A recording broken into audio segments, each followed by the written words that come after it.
Hi, I'm Hannah. I'm Carol. I'm Gen Z. I'm a boomer. And this is Generation Chat. So, there have always been challenges and pranks throughout every generation. Constantly. But I did think it would be fun to kind of compare the challenges and pranks that were around in my generation, and actually even generations previous, as compared to nowadays. Oh, interesting. Tell me more. Okay, so I don't know if you've ever heard of the goldfish challenge, but this was way back. I think this was in like the 1930s. Mm-hmm. There was a challenge of just swallowing goldfish whole.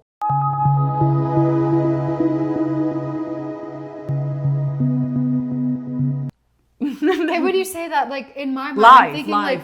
I'm thinking like the little goldfish crackers. I'm like, No. okay, like a pill, like. No, live goldfish. That's insane. Yes.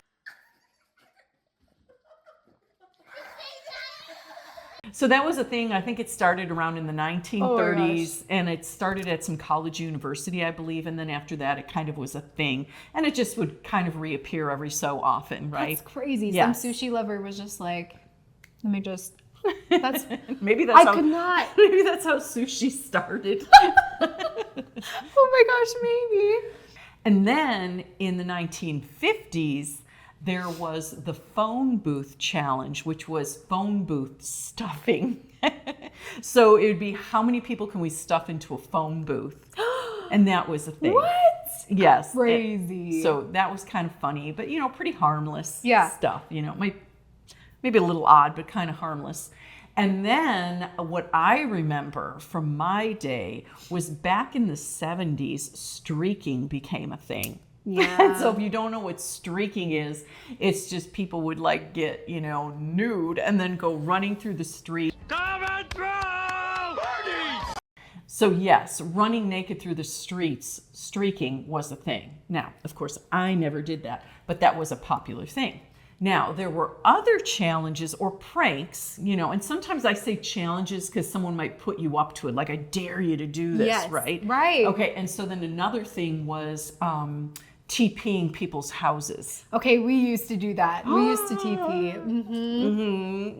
And then the other one was egged, which is taking it a bit further, and that's not so nice because that was actually could damage our house the house was a little egged bit. before. I don't remember why. I think it was just some teenagers, but Yeah, so that wasn't. it ruined the paint. Okay, and then one of the other challenges that I did often participate in were the telephone cranks, the crank calls. Yes. Right? Yeah.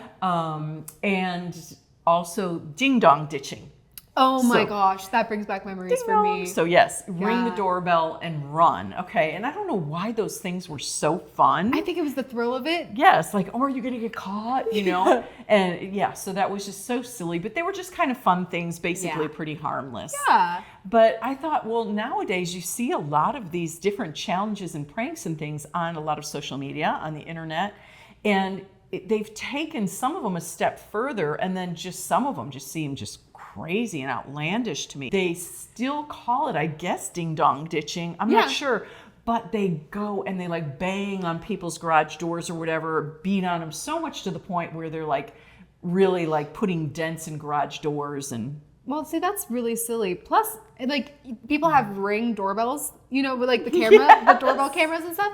So like that, first of all, that ruined ding dong ditching. Now Yes. kids can't ding dong ditch. Ding It's dong not the ditch. same. Yes. You're gonna get caught automatically. maybe that's why they're doing it to the garage doors. They're thinking the Oh cameras. my gosh, you're onto something. The cameras aren't pointed at the garage doors, so we're going to go bang on the garage doors. Yeah. Unfortunately, though, it's causing a lot of damage to people's properties and their houses, their doors, and which that stuff isn't cheap. That's not cool. $1,700, $2,000 later to replace a garage door. That's a bummer. Not cool. That's not great. But then I was reading about some other types of challenges that I just thought, oh my gosh. Okay, one of them was the cinnamon challenge.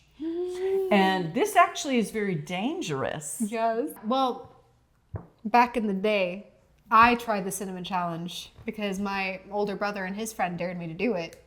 And I almost died. Like, not even joking. Yes. I almost died because my brothers had gone inside to do something, and I just had a spoonful of cinnamon, and I was pretty young. And I saw them doing it, and I was like, I'm just gonna put it in my mouth and immediately like went down my throat and up my nose at the same time. And I was like, yeah, I can't breathe. And I had to like literally, like, not to be gross, but I had to like throw up in order to like save myself from choking, because I was a young, innocent, impressionable kid. I didn't know. And my brother obviously didn't know that it was possibly going to kill you. And I feel like that's what's happening. There will be these challenges and they're already dangerous, but then on top of it, you have young kids thinking, oh, that's hysterical, I can do it. The other thing is the pepper challenge.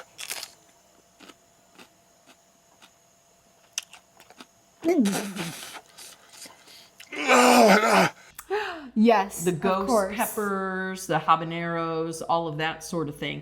And so kind of the same thing with that is people like keep taking it further and further beyond what they can handle. Oh my God.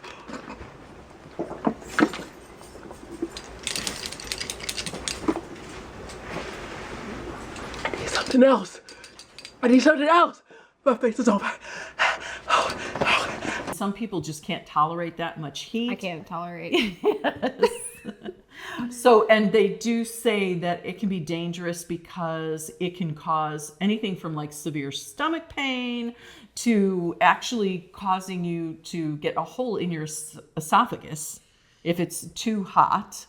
And even something that is a so-called thunderclap headache, which is something that comes on very quickly, and it can cause seizures and also anaphylactic shock. All from just eating too hot of peppers. So you do have to be careful on a lot of these New challenges. fear unlocked. Okay.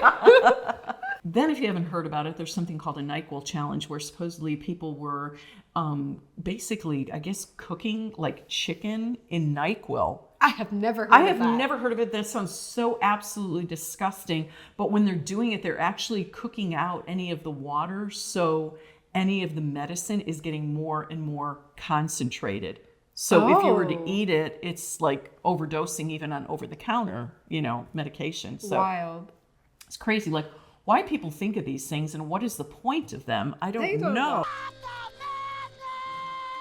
It's the shock value, I think, the adrenaline of it all, and I think wanting to come up with something that's new and crazy for other people to follow. What a difference, though. Yeah. From when I was growing up and the things that we did for, kicks, as compared to now where I feel like they're getting more and more dangerous. Yeah. So what challenges have you been suckered into trying? Let us know in the comments below. We'll see you next time on Generation Chat. Bye.